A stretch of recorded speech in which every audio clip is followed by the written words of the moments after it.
Mainit ang hapon sa maliit na bayan ng San Isidro. Sa ilalim ng punong mangga sa bakuran, nakaupo si Angela at tila sobrang abala sa pagsusulat sa lumang kwaderno. Sa tabi niya, nakaupo ang kanyang ina, si Marites. Nakapusod ang buhok at may hawak na pamaypay na yari sa abaniko. Third year high school na si Angela noon, kauuwi lang niya galing sa eskwela. "Anak!" wika ni Marites habang sumisilip sa sinusulat ng anak. "Ano na naman niyang sinusulat mo dyan?" "Listahan po ng mga pangarap," sagot ni Angela na may ngiting abotenga. "Sabi po ni ma'am sa school, kailangan daw po naming isulat para matupad." Napangiti si Marites at umupo ng mas malapit. "Ano ang una sa listahan mo?" "Magkaroon po ng malaking karinderya. Gusto ko pong maging negosyo yon. Then, meron din pong restaurant sa likod. Parang yung karinderya po sa bayan." Masiglang sagot ni Angela. "Tapos, gusto ko rin makapag-aral sa Maynila. At gusto ko po na gumaling at maging healthy ka na po." Napatawa si Marites, ngunit baka sa mata niya ang pagod at lungkot. "Anak, kung pwede lang talaga. Pero tandaan mo, kahit saan ka makarating, huwag mong kakalimutan kung saan ka nagsimula." Tumango si Angela. Seryoso ang tinig. "Hindi ko po kakalimutan, ma." Mabilis na lumipas ang isang taon. Tila ba marami na naman ang nagbago para kina Angela at Marites. Hindi na nila nagagawa ang mahabang kwentuhan sa ilalim ng puno ng mangga. Madalas ay nasa loob na si Marites, nakahiga at payat na payat. Isang gabi, umuwi si Angela mula sa palengke. Dala ang biniling gamot at kaunting tinapay. Maingat siyang pumasok sa silid at naupo sa gilid ng kama. "Ma, inumin mo na po ang gamot," mahina niyang sabi habang inaabot ang baso ng tubig. Ngumiti si Marites, bagamat halatang nanghihina. "Salamat anak. Pasensya ka na. Hindi na kita matulungan gaya ng dati." Umiling si Angela. "Hindi po totoo yan. Ako po ang nagpapasalamat kasi tinuruan niyo akong maging matatag." Pinisil ni Marites ang kanyang kamay. "Kung sakali, Angela, kung sakali na dumating ang araw na hindi na ako magigising, ipangako mo sa akin, magpapatuloy ka. Kahit mag-isa ka, kahit mahirap." Napalunok si Angela. Pinipigilan ng luha. "Huwag mo pong sabihin yan, ma. Hindi pa po." Ngunit isang madaling araw, sa katahimikan ng paligid na tanging huni ng kuliglig ang maririnig, nagising si Angela na tila may kakaibang lamig sa hangin. Pumasok siya sa silid at nakita si Marites, payapang nakapikit. Hawak pa rin ang lumang pamaypay na lagi nitong ginagamit sa ilalim ng mangga. Lumuhod si Angela sa tabi ng kama. Hinawakan ang malamig ng kamay ng ina. Ma, gising po." Ngunit walang tugon. At sa sandaling yon, tuluyan niyang naramdaman ang bigat ng kalungkutan na wala nang makakapagpagaan. Makalipas ang ilang araw, matapos ang libing, muling bumalik si Angela sa ilalim ng punong mangga. Sa tabi niya, nakalatag ang lumang kwaderno. Binuklat niyang listahan ng mga pangarap na minsan nilang pinag-usapan. Nakatitig siya sa unang nakasulat, magkaroon ng malaking eatery. Pinunasan niyang luha at mahina pero buo ang tinig na bumulong. "Ma, tutuparin ko to. Para sa'yo, kahit wala ka na." At mula sa araw na yon, nagsimula ang bagong kabanata sa buhay ni Angela. Isang pangako na siyang magiging gabay niya sa bawat hakbang, gaano man kahirap ang landas. Mabilis lumipas ang isang linggo. Nagpunta siya sa Maynila. Sinunod ni Angela ang address na ibinigay sa kanya ng kanyang ina. Maswerteng natagpuan ni Angela si Aling Berta, ang kaibigan ng kanyang nanay Marites. Si Aling Berta ay may-ari ng karinderya at kinuha nito si Angela bilang tauhan, na agad namang pinaunlakan ng dalaga. Bago pa sumikat ang araw, gising na si Angela. Sanay ang katawan niyang gumising kahit walang alarm. Parang may sariling kalendaryo ang kalamnan niya na laging nakatugma sa pag-ikot ng syudad. Mula sa maliit na kwartong pawid at plywood sa itaas ng Berta's Eatery, bumabangon siya, inaayos ang manipis na kutsyon at nagsisindi ng maliit na ilaw sa gilid ng lumang cabinet. Sa dingding, may nakadikit na papel na binutasan ng thumbtacks, listahan ng gastusin, target ipon at mga paalala sa sarili. Magtabi ng barya, huwag kalimutan ng tubig, huminga. Bumaba siya sa makitid na hagdan, iniwasan ang pang-apat na baitang na may krik na tunog at humito siya sa kusina. Amoy bawang at sibuyas ang hangin. Kahapon pa, hating gabi, nagbabad si Mang Tonyo ng manok para sa adobo special. Sinuot ni Angela ang lumang apron na kulay kape. Pinisil ang bulsa kung nasaan ang kanyang ballpen at maliit na notebook. Maaga ka na naman, bati ni Aling Berta. Nakasuot ng headband at mukhang bagong gising, pero aktibo na ang mga kamay sa pagtabas ng kamatis. Kape? Siyempre po, sagot ni Angela, sabay ngiti. Pahingi po ng konting gatas? Nagbuhos si Aling Berta ng kape sa baso. Hindi tasa, ganyan dito para hindi bitin. Anong plano mo sa ipon mo? Nakalista dyan sa dingding mo. Pang-enroll, pang-ayos ng ngipin, pang-uwi sa baryo. Sabay-sabay mo bang babayaran? Isa-isa po, pero pag dumami pa ang customer, baka kayanin. Bata ka pa, Angela, sabi ni Aling Berta, kinumpasan ng kutsilyo. Pero tandaan mo, hindi kailangan sabay-sabay ang pagbuti ng buhay. Ang mahalaga, humahakbang ka pa abante. Tumawa si Angela. Parang linyang pang-poster yun, ma'am. Di, poster natin sa pinto. Balik ni Aling Berta, pero nakita ni Angela ang banayad na lambing sa tono nito. Yung uri ng lambing na matagal nang tumayong haligi sa buhay niya mula nang namaalam ang ina. 5:30, bago pa mangalahati ang baso ng kape, dumating na si Bebang, ang utility, at si Nico, working student na tagahugas. Binuksan ni Angela ang ilaw sa dining area. Pinunasan ang mesa, inayos ang mga mantel, at inilatag ang menu board na kasing laki ng pisara sa elementary.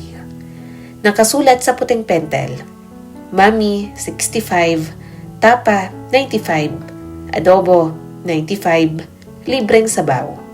Sa labas, humaba na ang linya ng jeep. Ang mga vendor ng bulaklak, nagsisilbing kurbata ang tuwalya sa leeg. Nico, pakisuyo nga itong sabaw. Bebang, ilabas mo yung mangkok. Angela, ikaw na sa cashier. Kami nang bahala sa gulo. Utos ni Aling Berta, parang commander sa maliit na hukbo. Copy, sagot ni Angela at pumwesto sa likod ng lumang cash register na may tape pa sa gilid. Sa ilalim ng counter, may kahon ng barya, resibo at isang maliit na pitaka. Pero hindi kanya. Sa bulsa niya may sariling pitaka. 300 piso, isang lumang litrato ng ina niya na nakasmile at resibong hawak niya kapag umiiyak ang puso niya at kailangan ng pruweba na may direksyong pupuntahan ang bawat piso. 6:00, buhos ang unang alo ng customer, mga driver, estudyante, guro at trabahador. Isang mami, 2 adobo. Ate, padagdag ng kanin. Sunod-sunod na sigaw sa counter. Walang sablay ang ngiti ni Angela. Mabilis ang kamay sa pagbilang. 1, 2, 3, kulang ng 20, kuya. Ayan, thank you. Bumibilis ang tibok ng puso niya kapag sabay-sabay ang order. Pero hindi na ito kaba.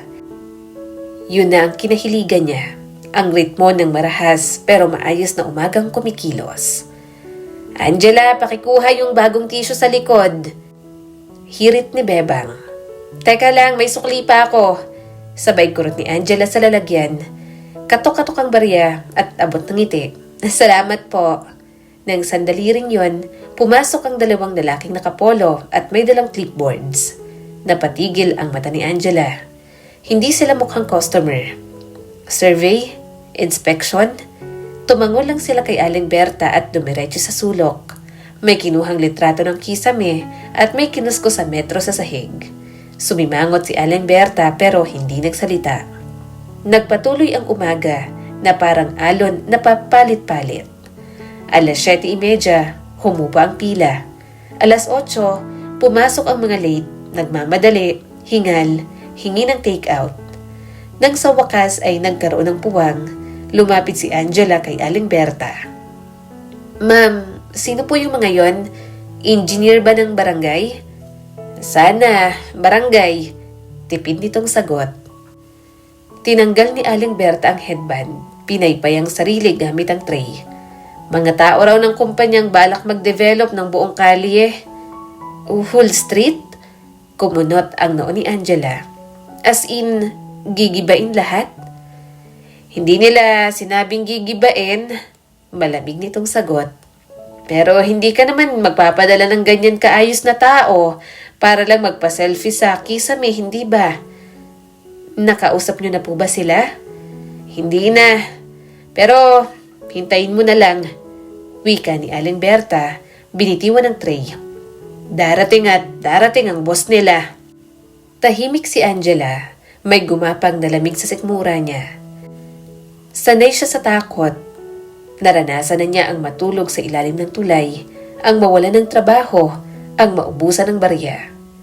Pero iba ang takot na may kinalaman sa tahanan.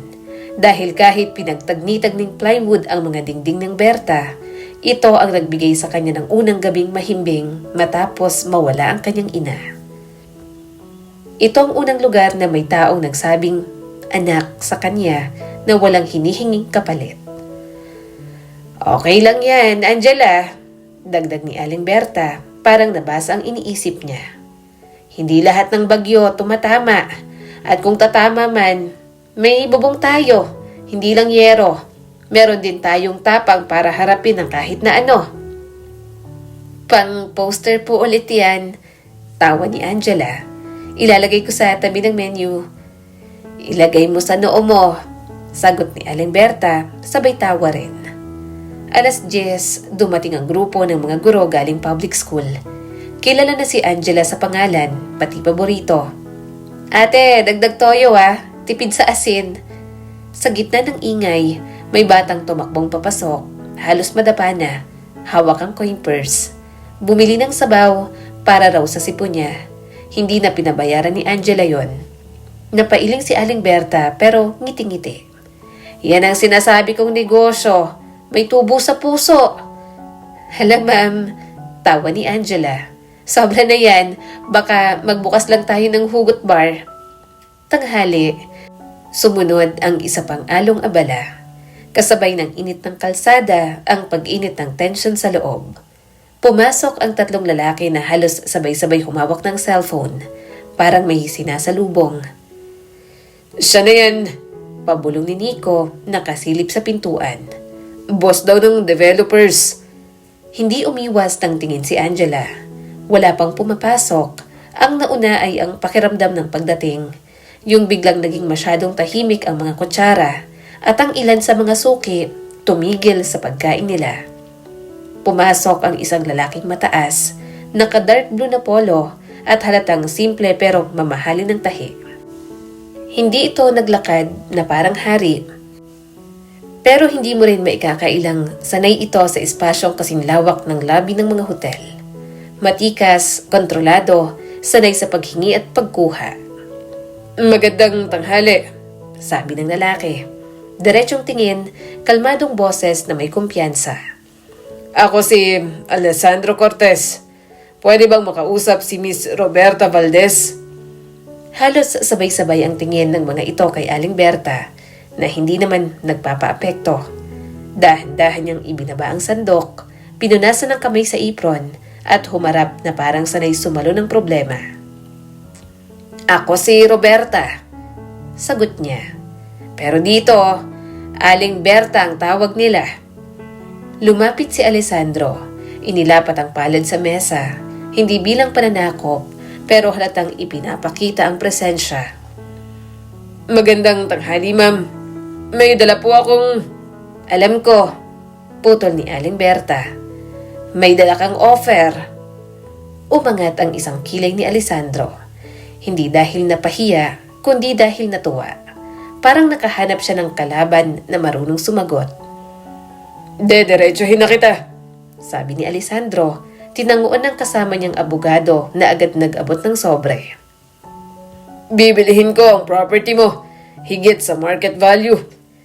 Cash at staggered, your choice. Tutulungan ka naming maghanap ng bagong pwesto, kami ang sasagot sa lilipatan.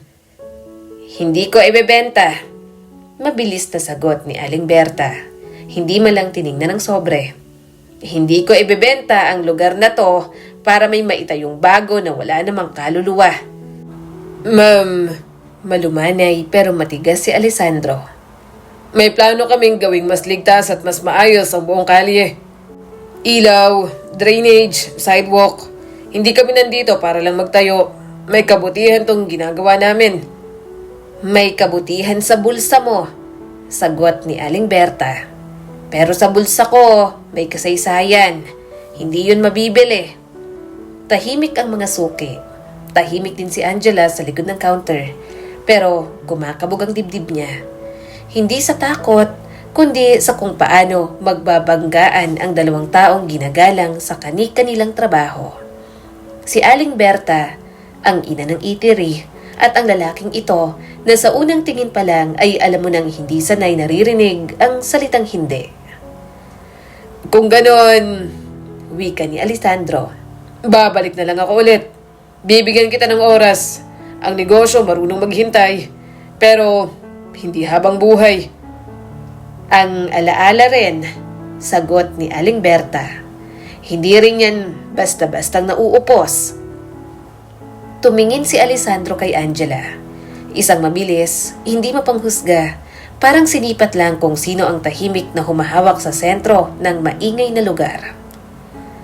Magaling kang magbilang, aniya. Napansin ang bilis ng kami ni Angela sa pagsusukli kanina. Sanay sa mahabang pila. Sanay sa buhay, tipid na tugon ni Angela. Hindi niya sinadya ang tapang sa tono na bigla na lang lumabas sa kanyang bibig. Bahagyang ngumiti si Alessandro, halatang naaaliw. Magandang sagot. Saka siya tumalikod, tumango kay Aling Berta. Babalik ako. Paglabas niya, bumalik ang ingay, may ilan sa suki ang bumulong. Siya yun? Yung Cortez? Grabe, dito talaga pumunta. Pero mabilis din itong nilamon ng pang-araw-araw na gawain. Sa kusina, kumulo ang sabaw. Sa dining, kumalansig ang baso. Sa counter, tumapik si Angela sa kahon ng barya. Parang sinisigurong naroon pa ang hininga ng tindahan. Anak, tawag ni Aling Berta makalipas ang ilang minuto. Pahinga ka na muna. Inom ka ng tubig. Umupo si Angela sa gilid, humigop. Matapang siya pero mas matapang ka, ma'am. Huwag mo akong purihin, ngiti ni Aling Berta. Ang tapang ko ay may limit. Kapag piniga mo, may takot pa rin. Pero may mas malaki sa takot. Yung alam mo may pinoprotektahan kang hindi lang para sa'yo. Naiintindihan ko po, sagot ni Angela. Sumapit na ang hapon, pumapaibabaw ang init. Sa labas, umuusok ang kalsada. Pumasok ang dalawang construction foreman na kapitbahay. Umorder ng tapsilog at nagkwentuhan tungkol sa mga planong proyekto sa kabilang sako. Sabi, buong blocking to, may plano ang malalaking kumpanya. Road widening din mixed use. May hotel pa raw. Nagkatinginan sina Bebang at Nico.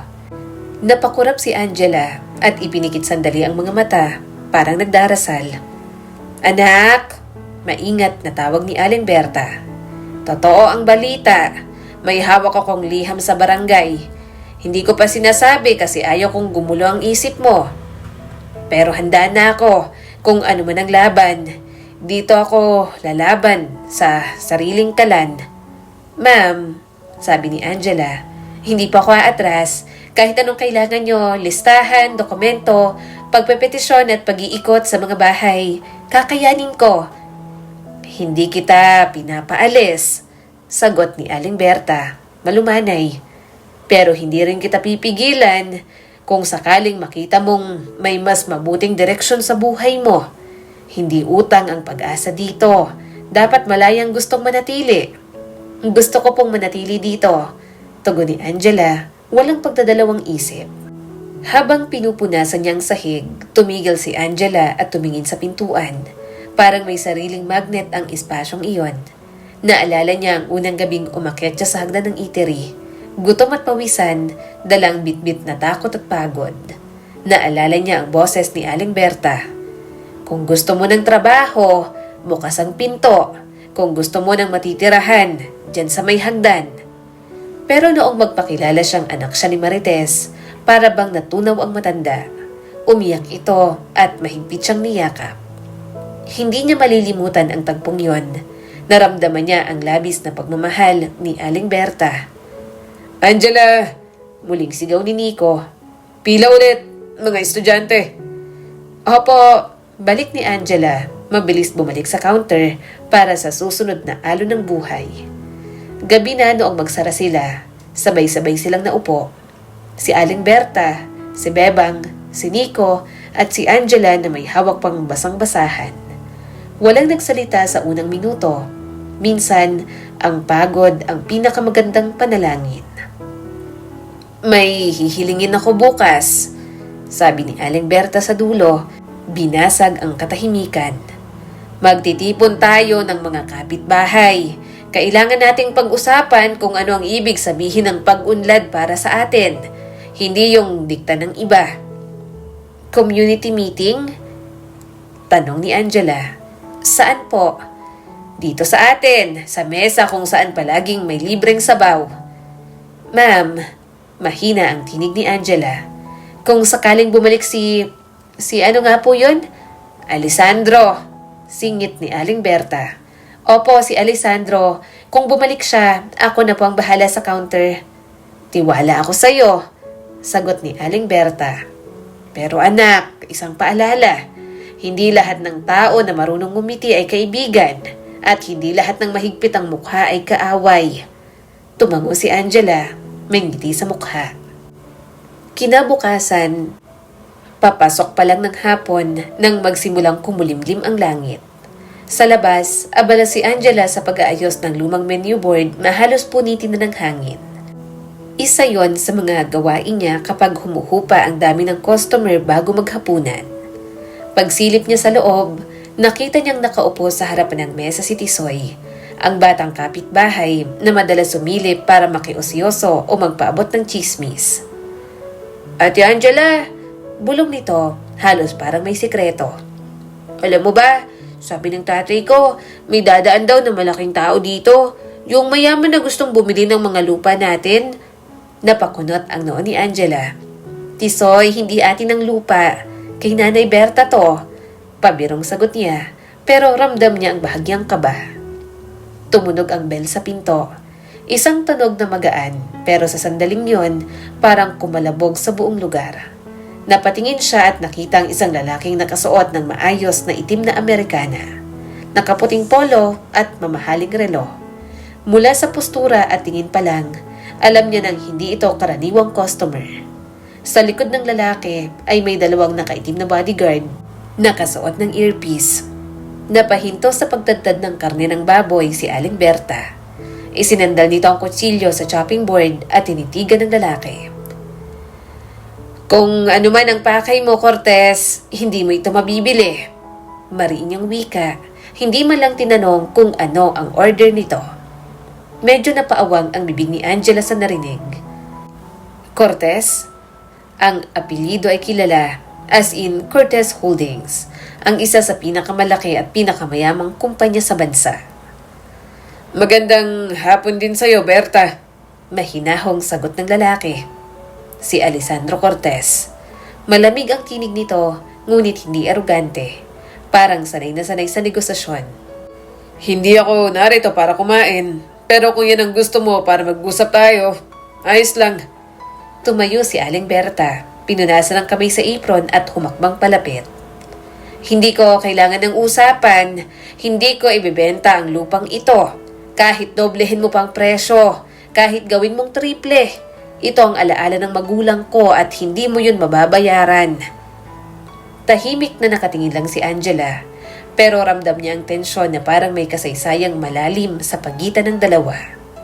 Paano magkakakilala ang ganitong mayaman at ang simpleng may-ari ng eatery? At bakit parang may halong sama ng loob sa bawat titig ni Aling Berta? Napangiti ng bahagya si Alessandro, isang ngiting hindi mo alam kung pangaasar o simpleng kumpiyansa. Hindi ko kailangan ng pahintulot ng puso mo, Berta. Business is business. Kung hindi mo ibebenta ngayon, baka pag-isipan mo sa mga susunod na linggo kapag nagsimula ang proyekto ko. Sumingit si Angela kahit alam niyang delikado. Sir, baka pwedeng ibang property na lang ang bilhin niyo. Maraming bakanteng lote sa kabilang kanto. Saglit siyang tiningnan ni Alessandro para bang sinusuri mula ulo hanggang paa. Ikaw ang cashier? Tanong nito. Opo, mahina niyang tugon, pilit na pinapanatili ang titig. Magaling. Sana lang ganun ka rin katapang kapag kailangan mong mamili kung kaninong panig ka. Malamig ngunit may bahid ng interes na sabi nito, bago muling bumaling kay Berta. Nang umalis si Alessandro kasama ang mga tauhan nito, nag-iwan ito ng mabigat na presensya at isang bahid ng misteryo. Hindi pa man tuluyang sumasara ang pinto, binalingan agad ni Angela si Aling Berta. Ma'am, paano niyo siya kilala?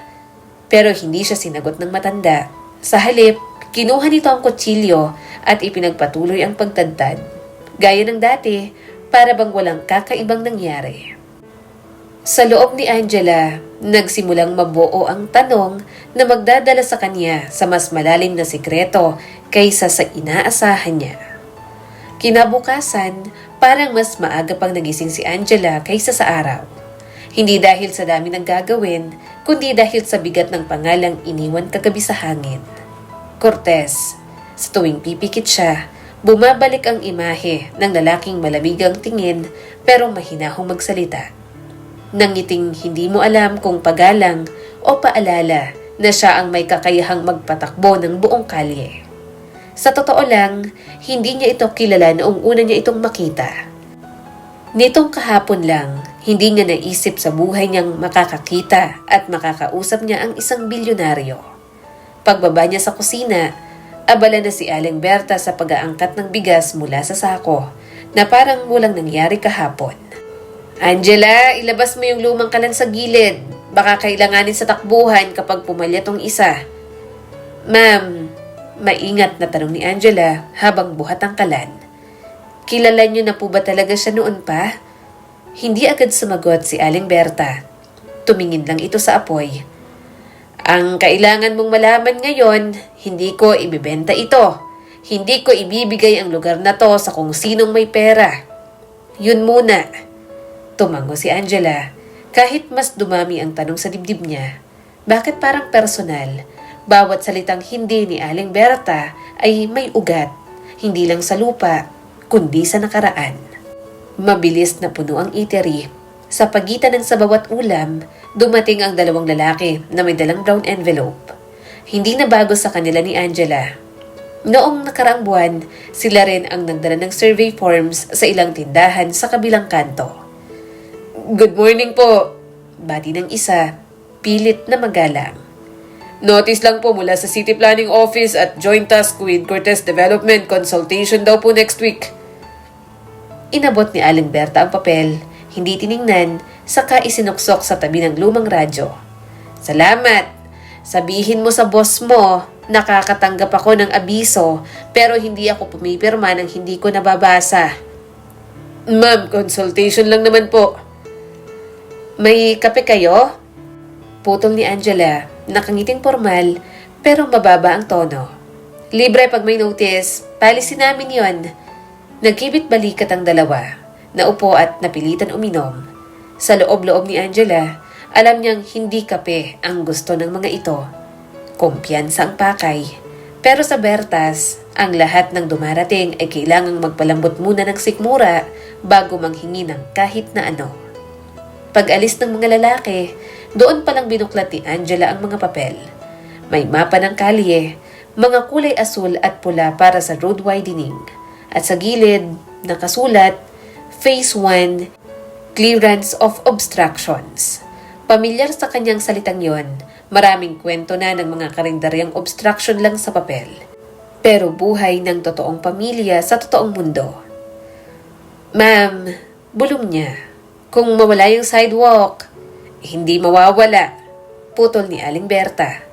Haharap tayo sa consultation. Dadalhin natin ang listahan ng suki, history ng building at pirma ng barangay. At tumingin ito kay Angela. Ikaw ang magsasalita. Nako ma'am, mas malinaw ka kaysa sa akin. At ikaw ang mukha na nakikita nila araw-araw. Ikaw ang makakapagsabi kung bakit hindi lang adobo ang binibenta natin dito, kundi kwento. Huminga ng malalim si Angela. Sige po. Tanghali, dumating ang unang alon ng mga tanong. Si Mang Erning, driver ng jeep, nagtanong habang nag-aabot ng bayad. Oh, Berta, totoo bang gigibain to? Huwag naman, dito ako kumukuha ng lakas pag biyaheng Divisoria. Sunod si Ate Van, isang guro. May nagpaikot na lista sa kabila, pinapapirma daw sa suporta sa development. Pero parang hindi malinaw yung kapalit. Sumingit si Nora, tindera ng gulay. May nakausap akong taga-Cortez kahapon, ang bait. Pero pag tinanong mo ang relocation, ang sagot nila, case to case. Yung case natin, sino magdedesisyon? At tuloy-tuloy ang mga ganoong tanong. Sa bawat isa, si Angela ang sumasalo. Magkikita tayo sa consultation. Dalhin niyo po ang concerns niyo at gagawa tayo ng listahan. Kumuha siya ng lumang notebook, ginawang logbook ng komunidad. Pangalan, negosyo, ilang taon na rito, ano ang mangyayari sa kanila kapag nawala ang pwesto. Bandang 2:00, bumalik si Alessandro. Walang bodyguards, walang abogadong kasunod. Polo lang at maong, bitbit ang sarili. Para bang sinadya niyang tanggalan ng pader ang pagpasok niya. Hindi yon nakaligtas sa mata ni Angela. Good afternoon, bati niya. Diretso ang tingin kay Aling Berta. Maikli lang to. Mas maikli ang sagot ko. Balik ni Aling Berta kahit hindi niya pa naririnig ang tanong. Hindi. Ngumiti si Alessandro. Hindi na yung ngiting malamig kagabi. Ngayon, parang ngiting umuusap. Hindi ako mag-aalok ng bentahan ngayon. Gusto ko lang pakinggan ang side mo bago ang consultation. Mas madali sa akin yon kesa magpanggap na nakikinig sa harap ng kamera. Nagkatinginan sina Aling Berta at Angela. Mabilis magpasya si Aling Berta. O sige, 5 minuto. Dito sa mesa at may bayad ang upuan. Umorder ka. Special mommy. Sabi ni Alessandro, walang reklamo. At kape. Nakatayo si Angela sa gilid, hawak ang resibo. Iba siya ngayon.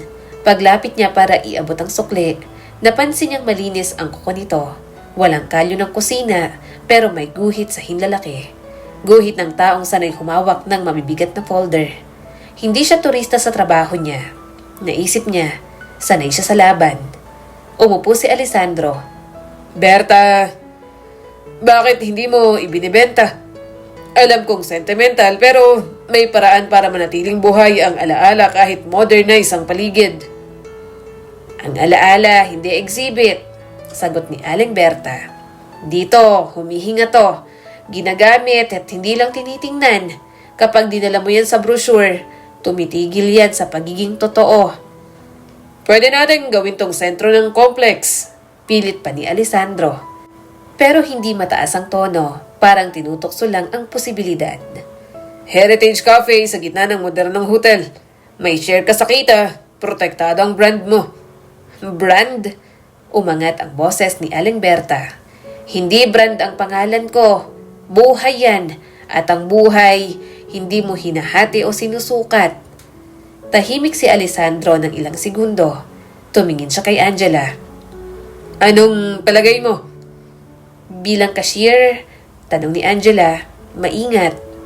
O bilang taong kumakain dito araw-araw at uminom ng kapeng matapang at sabaw na may halong kwento. Pareho. Kung pareho, sagot ni Angela. Gusto ko ng lugar na hindi kailangan ng ID para makapasok. Kahit yung nangutang kahapon pwedeng bumalik ngayon. Pag nilagyan mo ng salamin at chandelier, baka malito ang mga paa ng mga sanay sa tsinelas. Natahimik si Alessandro.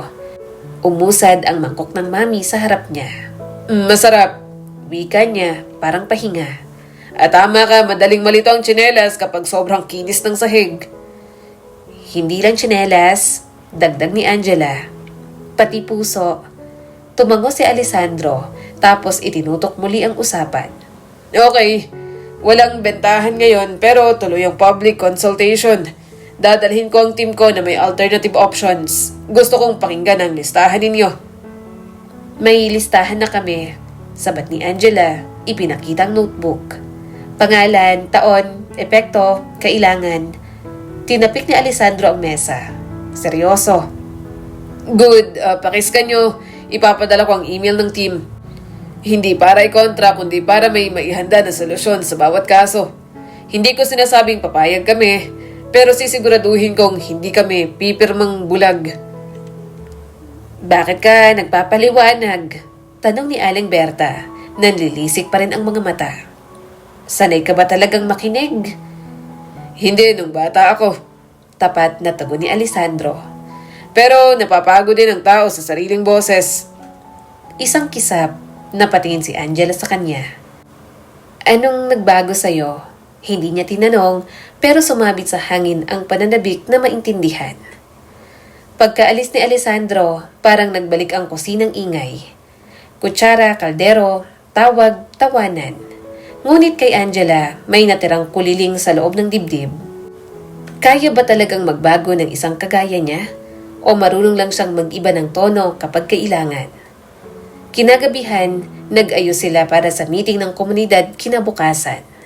Gumuhit si Angela sa maliit na tarpaulin gamit ang pentel pen. Usap tayo. Anong pag-unlad para sa atin? Naglagay siya ng 3 kahon sa papel. Kailangan, takot, pag-asa. Sabi pa niya, dito tayo magsulat kahit walang pangalan. Magaling, sabi ni Aling Berta, proud pero hindi showy.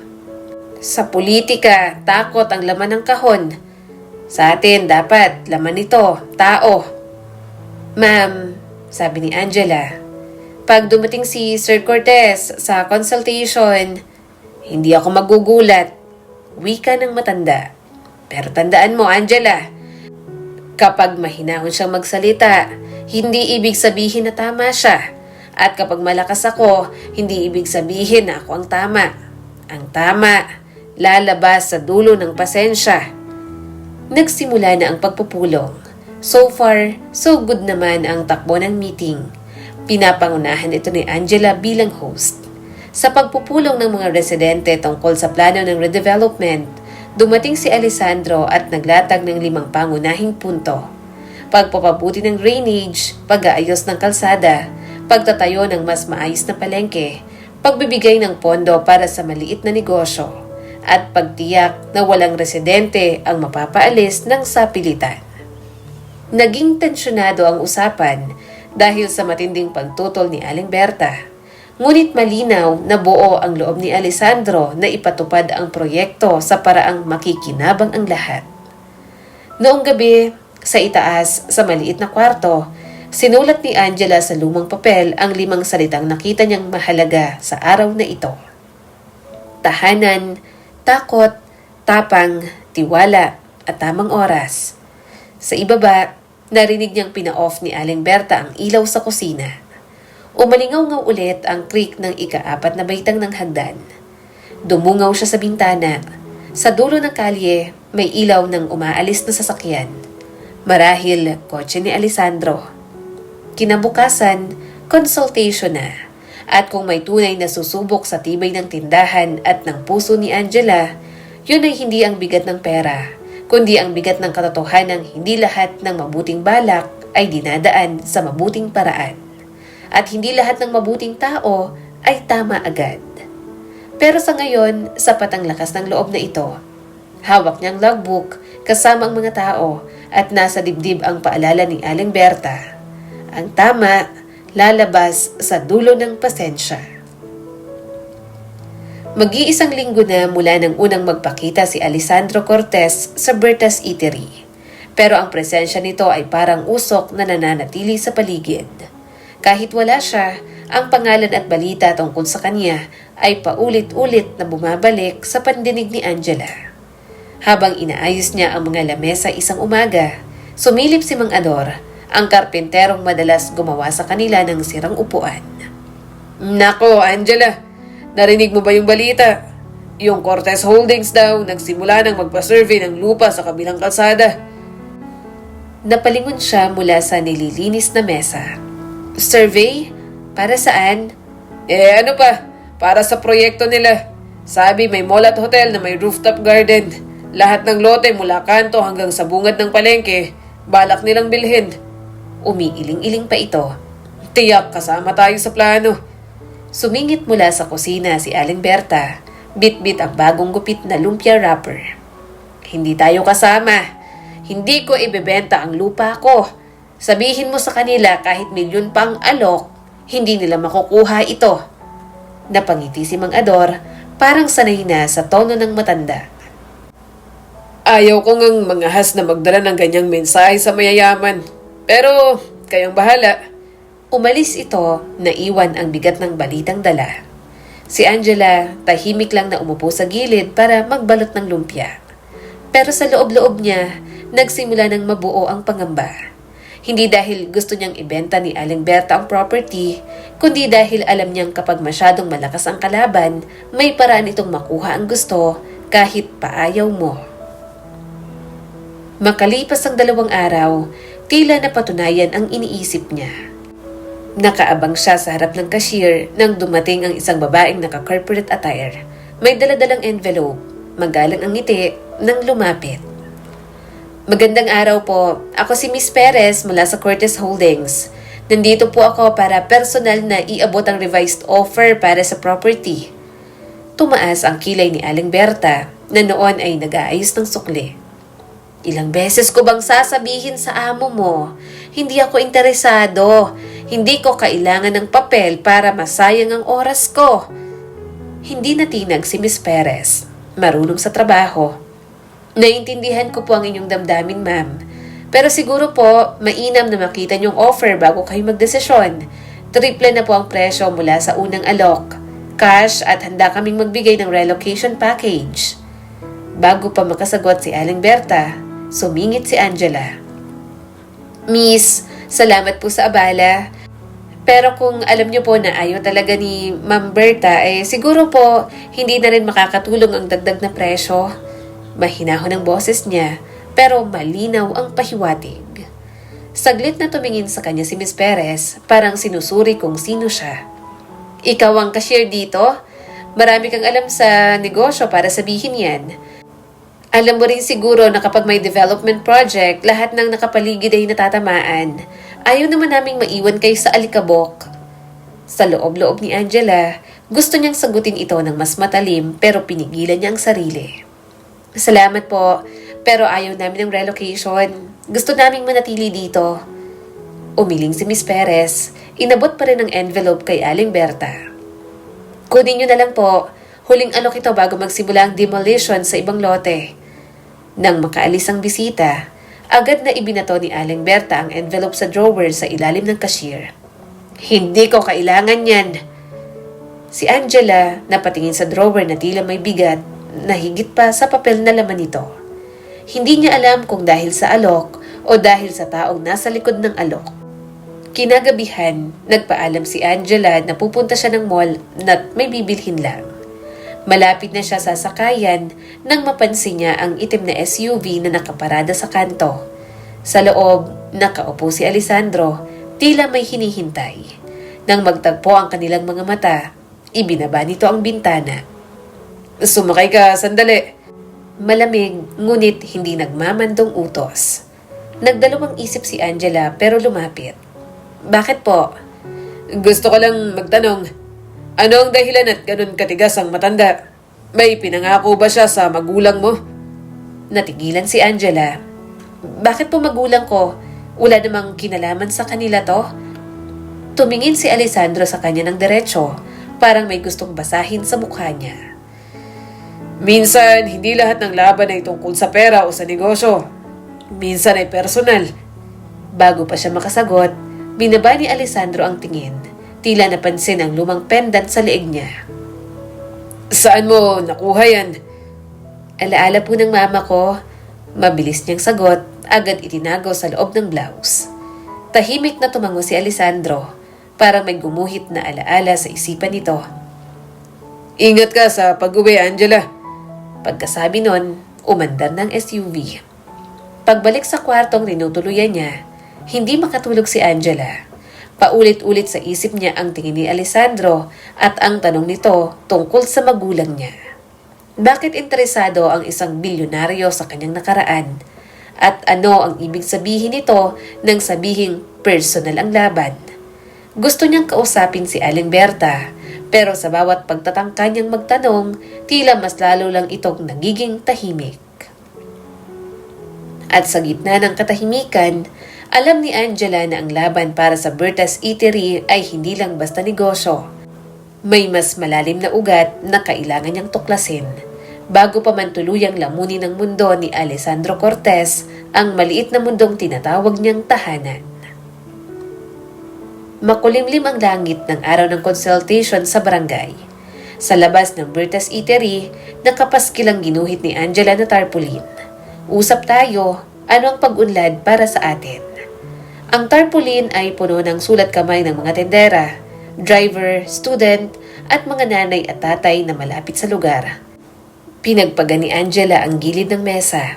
Pinatungan ng extrang masking tape. Sa loob, sinisilip niya si Aling Berta na ngayon abala sa pagdikim ng sabaw. Hindi dahil may bisita, kundi dahil ganun talaga kapag kinakabahan siya.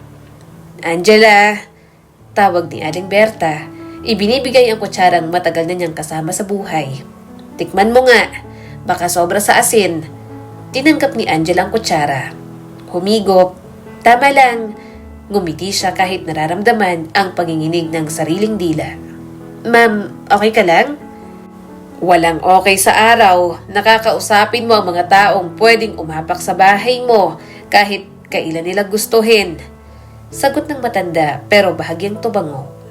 Parang sinasaway ang sariling takot. Pero may tapang ang loob ko. Yan ang mahalaga. Malakas ang hangin sa labas. Sa gilid ng kalsada, naglalakad ang mga kapitbahay na may suot na lumang bestida at shorts. Mga paay alikabok ang kulay. Sa entablado sa barangay hall, nakapwesto ang mesa ng Cortez Development. 2 consultant, 1 legal aid at si Miss Perez. Malinis ang ngiti, plansyado ang buhok. Wala si Alessandro. Hindi sigurado si Angela kung nabawasan ang kaba niya o nadagdagan ng dahil doon.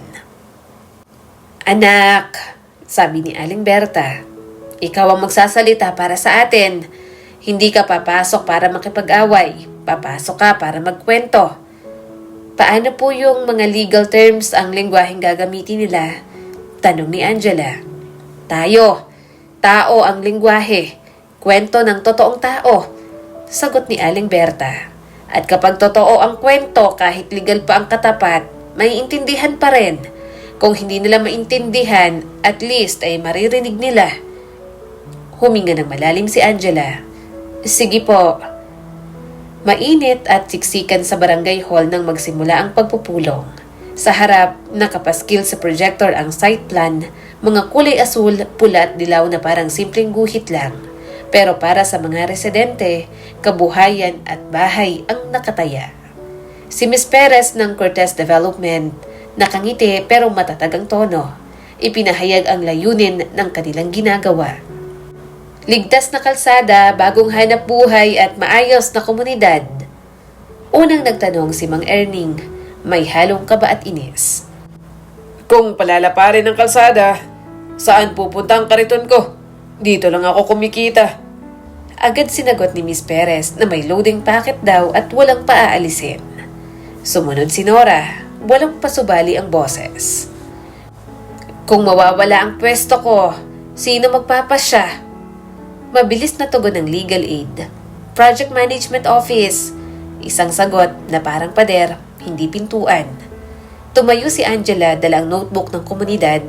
Isinambulat niya sa harap ang listahan ng mga pangalan at taon ng panindigan sa lugar. Mga tindera, guro, bata at matandang kilala ng lahat. Hindi lang po ito lupa at gusali, buhay namin to, mariin niyang sambit. Saka nagmungkahi ng tunay na heritage lane at kumiting may boto sa bawat desisyon. Habang mainit ang palitan, tahimik na pumasok si Alessandro sa dulo ng hall. Wala siyang bitbit na yabang, nakikinig lang, pero malinaw na sinusukat ang bigat ng bawat salita. Nagtapos ang pagpupulong ng walang kasunduan, ngunit malinaw ang inilatag ng komunidad. Walang sapilitang demolition sa Bertas, malinaw na relocation para sa matatamaan, truck ban sa oras ng operasyon at partisipasyon nila sa itatayong foundation. May tension pa rin sa hangin, pero may bakas ng pag-asa, parang laban na nagsisimula pa lang. Pagsapit ng dapit hapon, may kakaibang pagod sa balikat ni Angela. Hindi lang pagod ng katawan, kundi pagod ng pagprotekta sa isang bagay na hindi mo kayang sukatin sa metro. Binuksan niyang pinto ng Berta's Eatery, naamoy ang kape at toyo, at huminga na parang umuwi muli matapos tumakbo sa malayong lugar. Sa kusina, si Aling Berta ay nakaupo, may hawak na lumang kahon. Hindi nito tiningnan si Angela kaagad. Sa halip, siya ang nagsimula. Magaling ka. Hindi mo sila pinahiya. Natuto po ako sa inyo, tugon ni Angela at umupo sa tapat. Pero ma'am, pwede ba akong magtanong? Tumango lang si Aling Berta, nakatitig sa kahon. Bakit po ganun ang tingin nyo kay Sir Cortez? Hindi lang galit dahil sa negosyo. Yun po yung dating sa akin. Parang naghanap si Angela ng salitang hindi masakit. Parang matagal na kayong may sugat. Tahimik, wala ang kalansing ng sandok, wala ang sipol ng takore.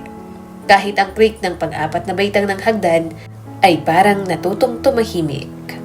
Angela, mahinang sabi ni Aling Berta. May mga kwento sa buhay na kapag binuksan mo nang wala sa oras, hindi ito magpapagaling, magpapaalala lang. Lalo na kung ang sugat hindi lang sa akin, kundi sa taong mahal mo. Si Mama? Kusang lumabas sa bibig ni Angela. Mabilis pa sa isip. Parang bata pa rin siyang naghahanap ng sagot sa dilim. Humigpit ang hawak ni Aling Berta sa kahon. Anak, kung may bagay mang mapagsisilbihan ng pananahimik ko, yon ay ang puso mo. Hindi ako tumangging magkwento dahil wala akong tiwala sa'yo, kundi dahil may panahon ng lahat. Pero ma'am, hindi napigilan ni Angela. Paano ako magpapasya kung hindi ko alam ang ugat? Kung bakit ganyan ang tingin niyo sa kanya? Kung bakit parang kilala niyo siya dati pa? Tumingin si Aling Berta kay Angela. Seryoso ang mga mata.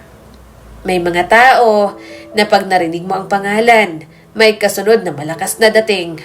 Minsan bagyo, minsan ulan. Kung sasabihin ko agad sa'yo kung sino siya, baka bagyo ang maramdaman mo. Pero kung hahayaan kitang makita muna ang maayos na langit, mas maiintindihan mo kung bakit may mga bagay na mas mabuting hintayin. Napatungo si Angela. Hindi dahil natalo siya sa sagot, kundi dahil naramdaman niyang may bigat ang pinipigil ni Aling Berta. Bigat na hindi dapat basta ibato sa batang balikat niya. Isa na lang, pakiusap niya ng mahinahon. Kung may kinalaman si Sir Cortez sa nakaraan ni Mama, sasabihin niyo po ba sa akin pag nasa tamang oras na? Kapag oras na, sagot ni Aling Berta at sa wakas, binuksan nito ang kahon sa pagitan nila. Kinabukasan, balik sa normal si Angela, pero iba na ang pakiramdam. Bawat barya na hawak niya, parang hindi lang sukli, kundi oras na binibilang bago dumating ang salitang hindi pa tamang sabihin. Sa logbook ng komunidad, may mga bagong tala. Ilaw para sa eskinita, request ng health visit para kay Pia at iba pang batang laging sinisipon, at plano para sa truck ban hours na iguguhit sa mapa. Kumalat ang kwento ng consultation, may nagpost ng video ni Angela habang nagsasalita.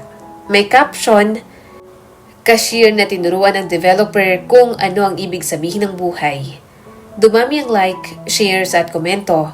May sana all, May compensation package naman at may mga nagtanong pa. Napangiti si Angela sabay bulong. Intern na talaga, mabilis manghusga, mabagal magmahal. Bandang hapon muling pumasok si Miss Perez. Mag-isa, walang yaya ng papel. Miss Santos, bungad niya kay Angela. Una, nais kong magpasalamat. Malinaw ang logbook ninyo, malaki ang naitulong sa amin. Pangalawa, may gusto sanang iparating si Mr. Cortez. Magtatatag tayo ng joint working group, 3 kinatawan mula sa kalye, 3 sa amin. Pwede bang isa ka na dito? Nag-alinlangan si Angela. Kung papayag si Ma'am Berta, oo, pwede. Si Miss Valdez ang una naming pinakiusapan, sagot ni Miss Perez. At ang sinabi niya'y oo, ikaw daw ang dapat mauna sa pinto. May kung anong umigting sa dibdib ni Angela. Hindi yabang, hindi takot, kundi responsibilidad. Sige, tinatanggap ko. Bago umalis, tumingin si Miss Perez sa lumang blackboard wall at sa tisa. Maganda yan, sabi niya sa binuo nilang plano. Ganyan din kami dapat, may poste bago daanan. Pasensya na sa alikabok, sagot ni Angela. Pero mas mabuti na yung alikabok na galing sa tisa kaysa sa alikabok na galing sa demolition. Ngumiti si Miss Perez, hindi corporate ngayon. Mahinahon itong nagsalita. Sang-ayon ako sa sinabi mo. Kinagabihan, habang inaayos ni Angela ang listahan ng mga magiging kinatawan sa working group, dumating si Alessandro dala ang draft ng kasunduan. Mabilis nilang tinalakay ang nilalaman at idinagdag ni Angela ang panukalang community veto para sa mga pagbabago sa Heritage Lane na agad namang sinang-ayunan ni Alessandro. Nagkatinginan sila, saglit na tumahimik. Salamat sa pagpunta ng walang kamera, sabi ni Angela. Kailangan ba lagi ng kamera para umira lang tao? Sa mundo nyo, minsan oo. Sa mundo namin, hindi. Pero minsan kailangan ng mikropono. Pag-alis ng kotse, nadatna ni Angela si Alimberta sa loob. Hawak ang lumang almires. Masarap ang sabaw kapag marunong kang magpakulo ng dahan-dahan. Wika nito. Anak, may hinihintay kang sagot. Huwag kang mabahala kung mabagal at darating din yan. Hindi ko ho isinasara ang pinto, tugon ni Angela. Bago matulog, kinausap ni Angela sa isip ang yumaong ina, habang hawak ang pendant nito. Kinikwentuhan niya ito sa nangyari buong araw. Mabilis lumipas ang 1 linggo mula nang mabuo ang joint working group sa pagitan ng Cortez Development at ng komunidad. Drainage muna sa unahan, sabi ni Nora. Hawak ang kopya ng kontrata at binasa ng may kasama pang pag-highlight. Kung magko-concrete sila sa lahat, babahain tayo. Isama mo na rin sa tanong. Sumulat si Angela sa pader. Drainage plus flooding. Pati ang ingay, Singit ni Mang Eming habang kumakain ng puto. Kung may construction gabi-gabi, paano kami makakatulog? May mga bata rito. Noise control, idinagdag ni Angela. Tahimik silang nagpatuloy, tanging tunog ng tsyok at panguya ang maririnig. Kinabukasan, habang nagbibilang ng sukli, may humintong motor sa tapat. Bumaba ang isang lalaking nakabarong, malinis ang hiwa ng buhok at halatang sanay magdala ng mensahe. Miss Santos? Tanong nito. Opo, sagot ni Angela, bahagyang tumaas ang kilay. Pinapapunta po kayo ni Mr. Cortez mamayang 8:00 sa bagong cafe sa Boulevard. May gusto raw siyang talakayin bago ang working group meetings bukas. Bakit ako lang? Hindi na itago ni Angela ang pagtataka. Hindi ho sinabi. Pero personal daw. Sagot nito, iniabot ang maliit na sobre. Binuksan niya yon, simpleng card lang ang laman. Table 3, bring your questions. Sa gilid ng eatery, nakatayo si Alimberta, nakapamulsa at nakatitig sa kanila. Walang sinabi ang matanda, pero sapat ang isang tingin. Pumunta ka, pero mag-ingat ka. Sa cafe ng mga anino, maliwanag ang fasad ng cafe. Sa laming pader, dilaw puting ilaw at mabagal na jazz mula sa loob. Pagbukas ng pinto, sinalubong si Angela ng amoy ng mamahaling kape at bulungan ng mga customer. Sa dulo ng cafe, nakaupo si Alessandro Cortez. Walang bodyguard, Walang laptop. Tanging leather notebook ang nasa harap niya. Tumayo siya nang makita si Angela. Salamat sa pagpunta. Bati niya, sabay kamay. May meeting tayo bukas, sagot ni Angela, diretso ang tingin. Bakit kailangan mag-usap ngayon? Dahil hindi lahat ng tanong ay pwedeng sagutin sa harap ng madla. Banayad ang boses nito, pero may diin. Binuksan ni Alessandro ang notebook at inilabas ang isang lumang litrato. Black and white yon, may 3 tao na nakatayo sa plaza. Bata pa si Alessandro sa litrato. Katabi niya, isang babaeng hawig kay Angela. Sa gilid, walang duda, si Aling Berta, mas bata at mas matikas ang tindig. Nanigas ang katawan ni Angela. Sino to? Tahimik siyang tinitigan ni Alessandro bago sumagot. Ang nanay mo. Huling gabing nakita ko siya, August 11. Parang may malamig na tubig na bumuhos mula sa ulo hanggang talampakan ni Angela. Hindi niya alam kung paano susundan ang tanong. Bukas, pagkatapos ng meeting, sa plaza tayo. Doon ko ikikwento ang lahat. Sabi ni Alessandro, mahinahon pero matatag. Mas madaling sabihin kung saan nagsimula. Tumango lang si Angela kahit ang utak niya ay punong-puno ng tanong. Nang tumayo sila para magpaalam, napansin ni Angela ang nakatumbok na bulsa ng coat ni Alessandro. Maliit, itim, luma, pitaka, bulong ng isip niya. Hindi niya alam kung bakit pero parang may magnet na humihila sa kanyang tingin.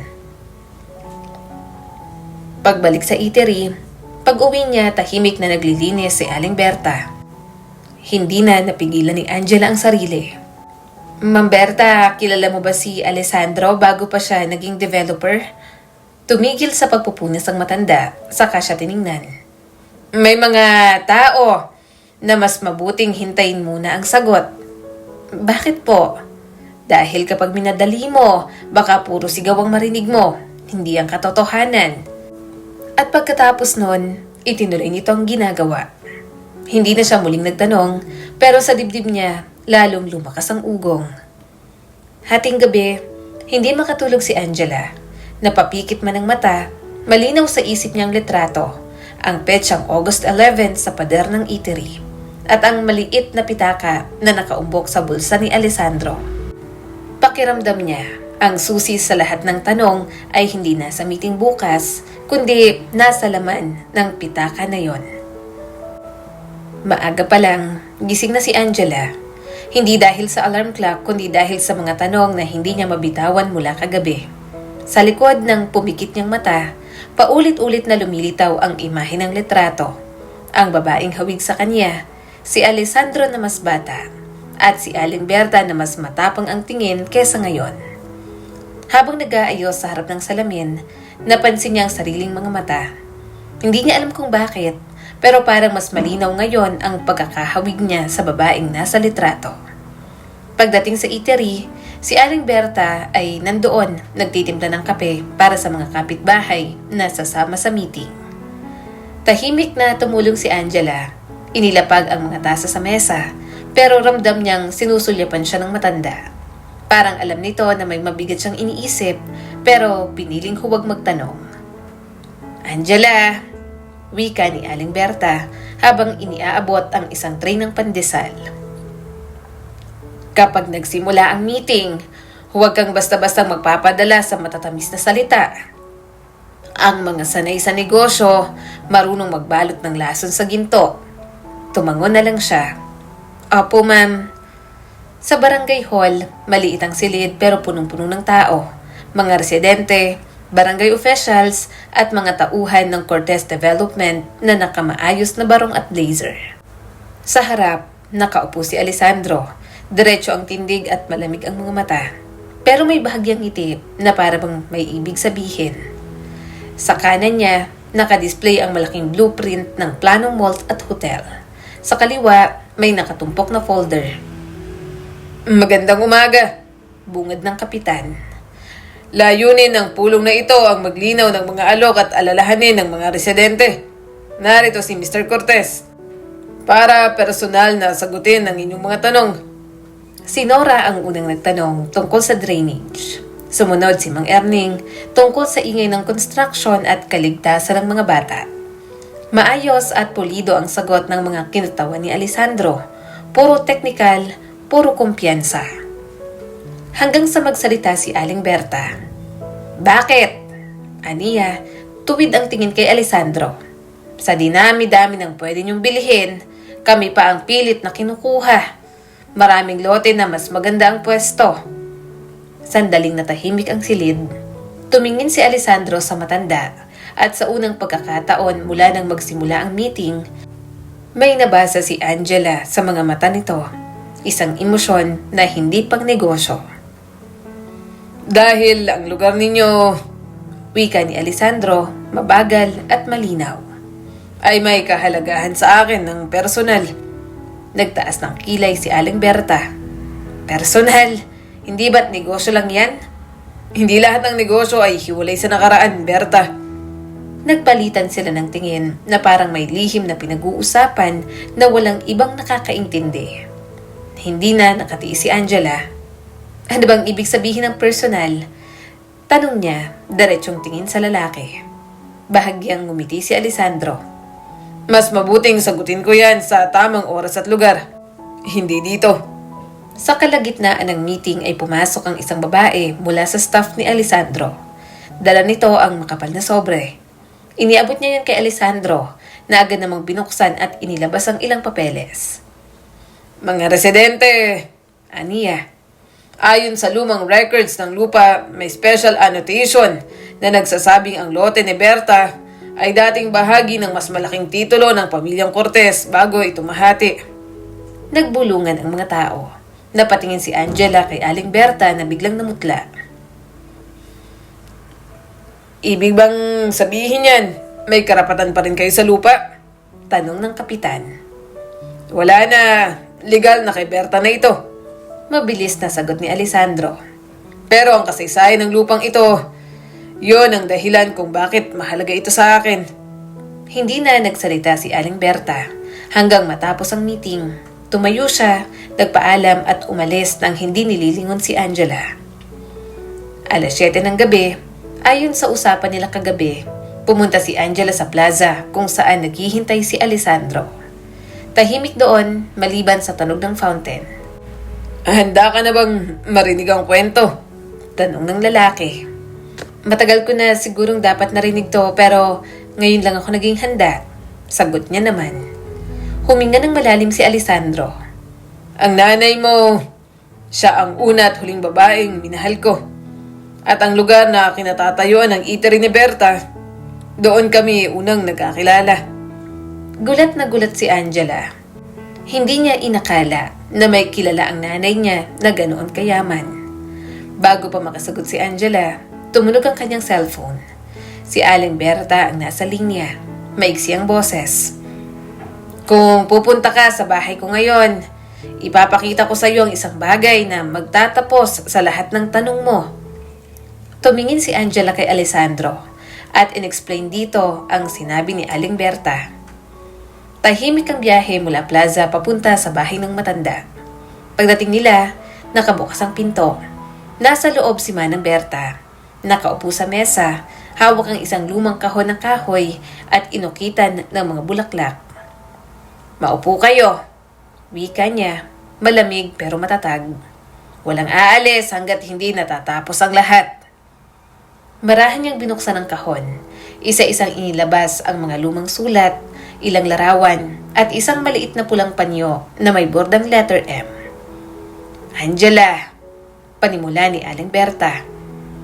Ang nanay mo, si Marites, hindi lang basta kaibigan ko. Para ko na siyang kapatid. Saksi ako sa pagmamahalan nila ni Alessandro. Napatingin si Angela sa lalaki na nakayuko na. Noong kabataan namin, dumating siya rito para magbakasyon. Doon niya nakilala ang nanay mo. 2 linggo lang, pero parang isang buhay sa dami ng alaala. Humugot ng malalim na buntong hininga si Alessandro. Plano kong bumalik noon para pakasalan siya. Pero pinapili ako ng pamilya ko. Pamilya, o siya. Subalit kalakip noon, Pahihirapan daw niya ang buhay ni Marites. Dito nagsimulang lumuha ang matipunong lalaki. At duwag ako nun. Pinili ko ang madali. Akala ko okay ng buhay. Na mas okay ang buhay niya dahil hindi siya in love sa akin. Hindi ko alam na nagdadalang tao pala siya. Ayon kay Aling Berta, hindi nagtagal, nalaman ni Marites na buntis na siya. Wala siyang paraan para makontak si Alessandro. Sa sobrang sama ng loob niya, kalaunan ay umuwi siya sa probinsya. Nagtrabaho siya kahit mahirap para buhayin si Angela. Bago ka mag-8 taong gulang, patuloy ni Aling Berta. Doon na nagsimulang magkasakit ang nanay mo. Ibiniling ka sa akin at ipinangako ko sa kanya na hindi ko hahayaang lumapit si Alessandro sa'yo. Tumulo ang luha ni Angela. Bakit ngayon mo lang po sinasabi ang lahat? Dahil ngayon lang siya naglalakas loob na humarap sa akin. Tahimik na kinuha ni Alessandro ang maliit na itim na pitaka mula sa bulsa ng coat niya. Binuksan iyon at dahan-dahang inilabas ang isang litrato. Pareho ng nakita ni Angela kagabi. Pero ngayon, mas malinaw. Sa likod, nakasulat, Marites, ang puso ko. Dala ko ito kahit saan. Wika ni Alessandro, nanginginig ang boses. Hindi kita kinalimutan, Angela. At kung papayagan mo, gusto kong bumawi sa'yo. Matagal bago nakasagot si Angela. Tiningnan niya ang litrato, tapos si Aling Berta at muli ay kay Alessandro. Hindi ko naman alam kung handa akong tawagin kang tatay. Pero handa akong marinig pa ang kwento ninyo. Handa akong tanggapin ang tulong mo para sa komunidad namin. Tumango si Alessandro. Yan ang pinakamagandang hiling na kaya kong tuparin. Tahimik matapos ang litrato. Nasa mesa ang lumang kahon, nakapatong ang pulang panyo na may nakasulat na letter M. At sa pagitan ni Angela at Alessandro, ang pitakang may larawan ni Marites, parang maliit na bintanang biglang bumukas sa isang silid na matagal nang nakapinid. Gano katagal mong dinala yan? Tanong ni Angela, hindi inaalis ang tingin sa larawan. Ilang taon ka na? Sagot ni Alessandro. Mas madaling dalhin ang litrato kaysang hiya. Umigting ang panga ni Aling Berta. At mas madali ring ilagay sa pitaka ang pagsisisi kaysa ilabas sa gawa. Tumayo si Angela. Pareho kayong tama. Pero sapat na ang mga taon na puro lihim. Ngayon ay sabihin niyo ng lahat. Humarap siya kay Alessandro. Bakit hindi mo kami hinahanap? Ina-update ako ng mga magulang ko. Nagpakasal daw si Marites sa ibang lalaki at nagkaanak. Maganda raw ang naging buhay niya, kaya wala na raw akong puwang sa puso niya. Sabi ni Alessandro at napayuko. Nawasak ang puso ko nun. Nung handa na ako, wala na akong bakas na makita kung nasaan siya. Pinutol ng pamilya ko ang mga tulay. Wala akong alam na nabuntis si... Huminto si Alessandro, parang humihingi ng pahintulot sa hangin. Si Marites. Totoo yan. Singit ni Berta. Boses na parang tinulos at hinuhugot at binabalik sa tabak. Pero kahit nung nalaman na niya, hindi pa rin siya agad humarap. Nung isang araw ko lang nalaman. Actually, hindi pa ako sigurado. Nung makita ko ang pendant mo. Sagot ni Alessandro. Hindi dumidepensa sa tono kundi sa totoo. At oo, huli ako. Kung may kaparusahan yon, tatanggapin ko. Tumingin si Angela kay Aling Berta. Bakit mo tinago sa akin? Dahil anak kita. Sagot ng matanda, walang padara sa boses, puro buto. Pinanghawakan ko ang pangako ko kay Marites. At higit sa lahat ay ayaw kong masaktan ka, lalo na ang katulad niya. Ginawa mo yung maganda. Mahinang tugon ni Angela. Pero ngayon, hindi na ako bata. Deserve kong malaman ng totoo. Sandaling naghari ang katahimikan. Sa sahig, gumulong ang isang pirasong tisa mula sa kahon na parang naging hudyat. Kung gusto mong bumawi, sabi ni Angela, buling humarap kay Alessandro. Ito ang kondisyon ko. 4. Bahagyang ngumiti si Alessandro. Makikinig ako. Una, biglang sabi ni Angela. Walang bulldozer para sa Bertas. Hindi negotiable. Walang bulldozer. Agad na tugon ng lalaki. Ipapasok ko yan sa board minutes bukas. Pangalawa, pagpapatuloy ni Angela. Hindi press release ang tulong. Kung magtatayo ka ng foundation sa pangalan ni Mama, kasama ang komunidad sa pamamahala, may boto kami. Isusulat ko ang committee at veto. Nangangako ako. Pangatlo, aminin mo kung nasaan ka nagkulang, hindi sa kamera kundi sa tamang lugar. Sa plaza, sa tabi ng lampara, sa harap ng mama ko, tumango si Alessandro. Bukas ng gabi.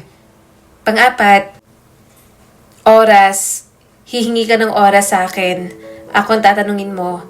Ako ang magbibigay kung kailan at hindi mo mamadaliin ang puso ko. Bumaba ang balikat ni Alessandro. Para bang sa unang beses, may pumisil sa loob niyang kinakalawag na bahagi. Oo, tinatanggap ko ang lahat ng kondisyon mo. Angela, sabat ni Aling Berta. May idadagdag ako. Panglima, kahit hindi mo hinihingi. Tumingin siya kay Alessandro. Maghugas ka ng pinggan bukas ng tanghali dito. Walang kamera. Nanlaki ang mga mata ni Angela. Pero Nay, para sa akin yon. Seryosong sabi ni Aling Berta. Para sa isip ko, para alam kong hindi puro papel ang binabago mo. Ngumiti si Alessandro. Hindi na insulto ang dating. Parang nabunutan ng tinik. Oo, magbuhugas ako. Walang gloves, dagdag ni Aling Berta. Walang gloves. Ulit niya naman. Nagkatinginan silang tatlo. Isang bilog na puro galos pero sarado na sa loob. May isa pa, sabi ni Angela. Mas mahina na ang boses ngayon. DNA test. Hindi dahil duda ako kundi para matapos na ang tanong ng mundo. Ako ang sasagot sa lahat. Magdadala ako ng doktor at hindi bukas, hindi para sa media. Sa klinik para tahimik. Okay, sabit ni Angela. Tama na yan sa ngayon. Inabot ni Alessandro ang larawan. Ibabalik sana sa pitaka. Gusto mo bang... Sa'yo yan. Dala mo yan nung wala pa ako. Hayaan mong manatili sa'yo. Putol ni Angela. May hawak din tayong alaala. Sabat ni Aling Berta. Itinuro ang pulang panyo. Pero hindi lahat ng alaala ay bit-bit. Ang iba, ipinapahinga. Napatango si Angela. Bukas, magkikita tayo ulit. Bukas, ulit ni Alessandro. Umalis ang lalaki na tila mas mabigat ngunit mas malinaw ang lakad. Nang sumara ang pinto, sakalang bumigay ang tuhod ni Angela. Sinalo siya ni Aling Berta. Ayos ka lang anak? Tanong ni Nanay Berta. Ayos lang po ako. Nakangiting sabi ni Angela pero halatang pagod na pagod. Agad niyang inisip ang itsura ni Marites na nakangiti. Kinabukasan, puno ang eatery sa oras ng tanghalian. Kalansing ng kutsara at tinidor, plato, kaldero, tawag, sibot ng sabaw, musika ng tahanan. Pumasok si Alessandro, naka-roll up ang manggas, walang relo at walang media. Pinaghugas nga ni Aling Berta ng mga plato ang bilyonaryo. Kitang-kita ni Angela na nahihirapan ito pero nakangiti pa rin ang lalaki. Si Angela, nasa cashier, pinapanood ang eksena na parang pelikulang hindi niya alam kung comedy o drama. Lumapit si Nora, pasimpleng bumulong. Sigurado ka ba rito? Hindi, pero wala namang sigurado sa kahit ano, sagot ni Angela. Sa likod, sinimulan ni Alessandro ang mga plato. May unat ikalawang pagdulas, may konting talsik sa sabong umabot sa manggas. Natawa si Bebang. Si Nico, napasigaw. Boss, hindi yan boardroom. Mas madulas yan. Mas mabango rin. Balik ni Alessandro, may tawa sa boses at ini-enjoy. Sa unang pagkakataon, naging ordinaryong tao siya sa lugar kung saan siya laging parang unos.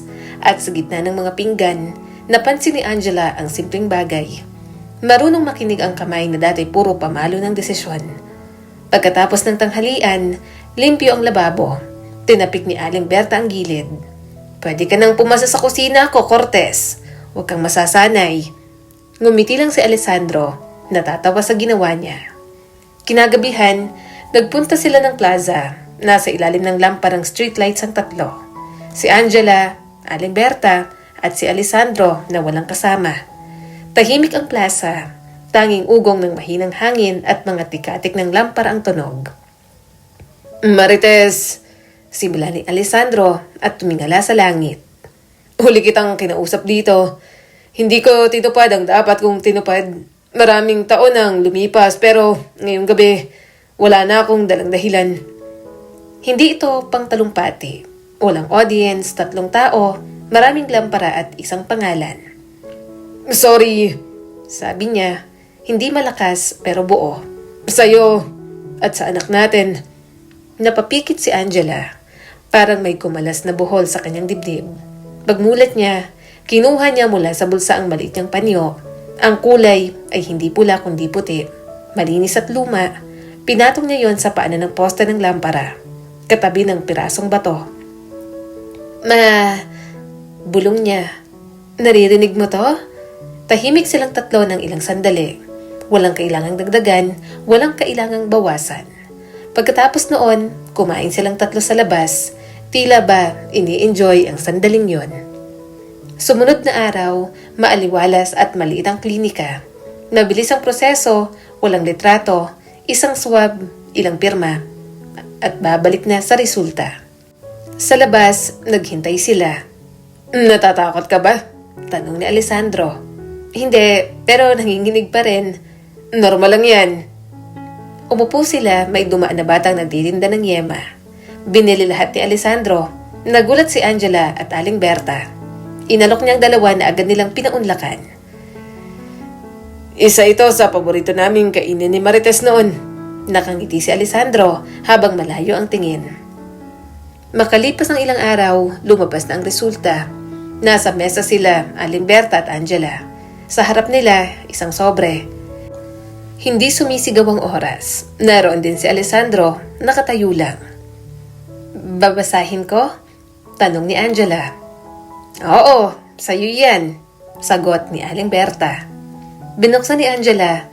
Sandali lang nagtagal ang mata niya sa papel. Saka siya tumingin kay Alessandro. Wala nang drama sa boses. Positive. Ikaw ang ama ko. Hindi nakagalaw si Alessandro. Tumatalon sa galak ang puso niya. Hindi siya nagsalita.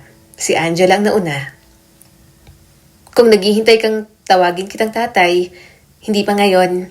Pero hindi na rin kita tatawagin Mr. Cortez sa isip ko. Anong itawag mo sa akin? Halos pabulong nitong tanong. Agad na yumakap si Angela kay Alessandro. Isang mahigpit na yakap. Doon na nagsimulang bumaha ang luha niya. Halos maiyak din si Aling Berta. May probation period ka, Cortez. Papasa ako. Magpapasa ako sa mahigpit na HR. Ngumiti lang din si Angela sa birong yon. Kinahapunan, pinatawag ni Angela ang komunidad. Sa pader, may bagong sulat na tisa. Non-negotiable, walang sapilitang demolition, community veto, truck ban hours, komite ng residente. Sa ilalim, may bago. Marites Scholars. In-announce ni Angela ang Marites Scholars na ipangalan daw sa mama niya. Tuwang-tuwa ang mga tao dahil maaaring makapag-aral ng libre ang kanilang mga anak. Umugong ang palakpakan. May umiyak, may tumawa, may sana all. Sa gilid, nakatayo si Alessandro. Lumapit siya kay Aling Berta at mahina. Salamat. Trabaho mo yan. Sagot ng matanda pero may ngiti. Dumaan si Angela sa tabi ni Alessandro, nagbaba ng tinidor sa mesa. Bulong niya, may pag-aalangan. Bukas, papunta tayo sa sementeryo. Ikaw ang magkwento, ako ang makikinig. Bakit bukas pa? Kasi ngayon, marami pa akong huhugasan. Tutulong ako. Alok ni Alessandro.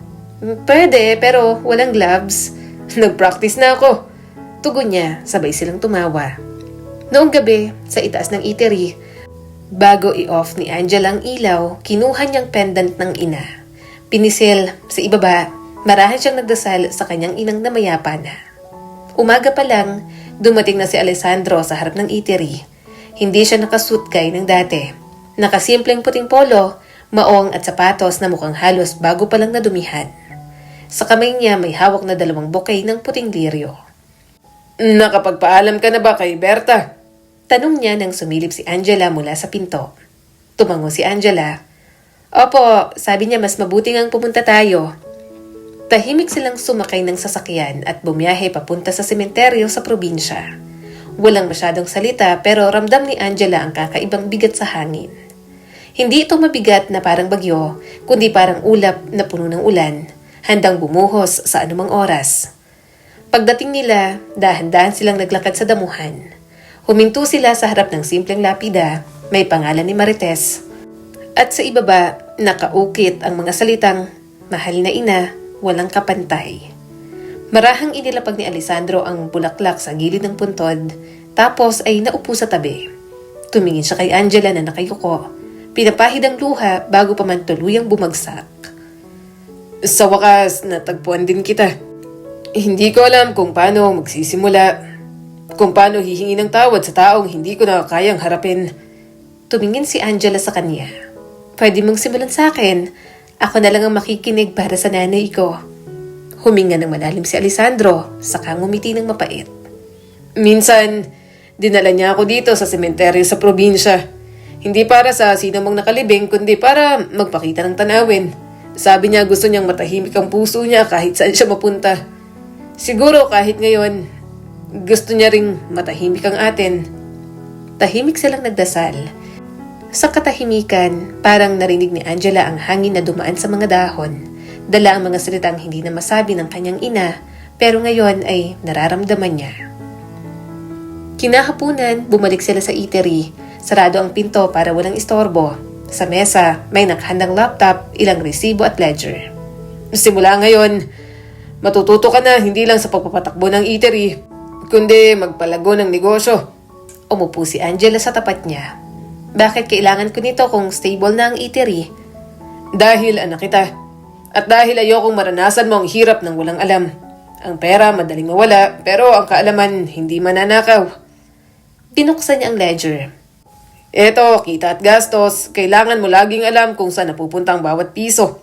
Kapag nakita mong mas malaki ang gastos sa ingredients kaysa sa projected sales, kailangan mo nang gumawa ng aksyon.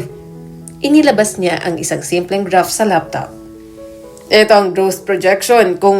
Kung magpapadagdag ka ng delivery service, tataas ang kita mo ng at least 20% sa loob ng 6 na buwan. Pero dapat may plano, hindi lang basta dagdag ng dagdag. Nakangiting nakikinig si Angela. Nagtataka kung bakit parang masarap pakinggan kahit puro numero. Ganito ka ba nun sa trabaho mo? Tumawa si Alessandro.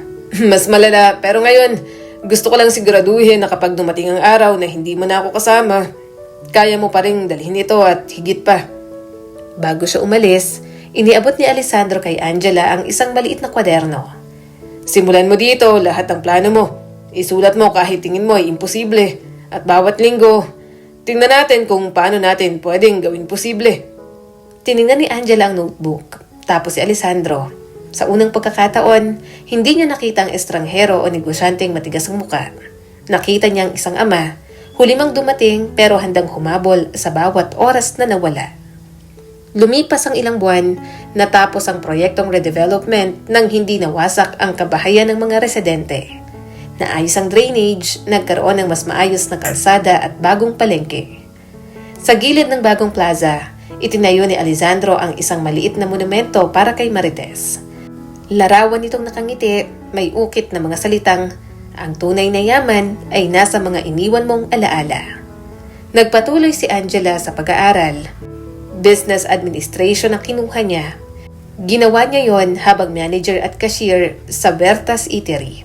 Paglipas ng ilang taon, hindi tumigil si Angela sa pag-aaral. At sa tulong ni Alessandro, nakapagtapos siya ng kursong Business Administration. Hindi siya agad nagmadaling iwan ng Berta's Eatery, bagkos lalo niya pa itong pinalago.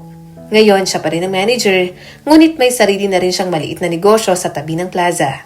Isang cafe na nagsisilbing extension ng kwento ng eatery. Sa bawat tasa ng kape at platong sabaw, dala niya ang disiplina ng isang negosyante at ang puso ng batang minsang natutong lumaban para sa komunidad. Madalas din silang banding ng papa niyang si Alessandro. na mas naging abala sa mga livelihood projects magmula ngayon.